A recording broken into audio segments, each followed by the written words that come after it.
અંજારમાં પાણીના ટાંકાનું ઉદ્ઘાટન પહેલા તિરાડ લીકેજ દ્રશ્ય જોવા મળ્યું। સુરત અને વલસાડ જેવી દુર્ઘટના ઘટશે તો તેનો જવાબદાર કોણ? કરોડોનો ખર્ચ, પાણીનો ટાંકો લીકેજગ્રસ્ત, કોન્ટ્રાક્ટર અધિકારીની મિલીભગતના આરોપ।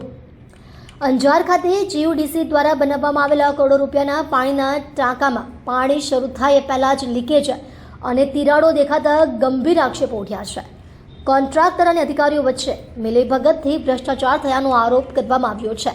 આ મુદ્દે આમ આદમી પાર્ટીના હોદ્દેદારોએ તંત્ર તથા અંજાર નગરપાલિકાની રજૂઆત કરી ટાંકો સુપુર્દ કરતા પહેલા તમામ ટેકનિકલ ટેસ્ટ કરી ખાતરી મેળવવાની માંગ કરી છે। સ્ટોરી ભરત ઠાકોર, કચ્છ। નમસ્કાર મિત્રો, હું ગજરાજસિંહ ઝાલા, મહામંત્રી આમ આદમી પાર્ટી પૂર્વ કચ્છ। આજે આપણે આવ્યા છીએ અંજાર ડેપ્યુટી કલેક્ટરની સામે જે પાણીનો ટાંકો બન્યો છે જીયુડીસી દ્વારા। નલ સે જલ યોજનામાં 27 કરોડની આ યોજના છે। પ્રજાના ટેક્સના પૈસા કેવી રીતે આ લોકો બરબાદ કરે છે એનું મુખ્ય તમને ઉદાહરણ આપું છું।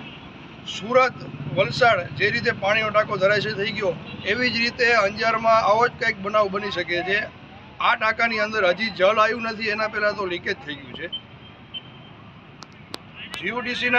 જીયુડીસીના અધિકારી, જીયુડીસીના એન્જિનિયર તેમજ કોન્ટ્રાક્ટર દ્વારા આ ટાંકો કેવી રીતે બનાવાયો છે ને એ જ નક્કી નથી થતું। પાણી આવ્યા પહેલાં તો લીકેજ થઈ ગયું છે।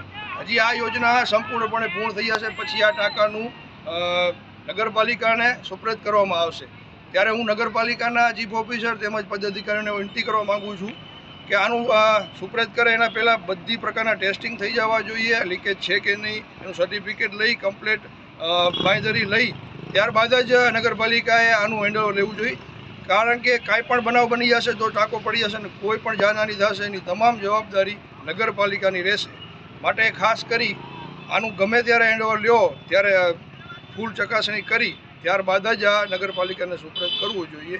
પ્રજાના ટેક્સના પૈસાનું તમે જોઈ શકો છો કેવી રીતે આ લોકો ભ્રષ્ટાચાર કરે છે। આ યોજનામાં મોટા પ્રમાણમાં ભ્રષ્ટાચાર થયો છે। પ્રશ્ન કરવા જોઈએ, અંજારના લોકોએ જાગૃત થવું જોઈએ। જય હિન્દ, જય ભારત।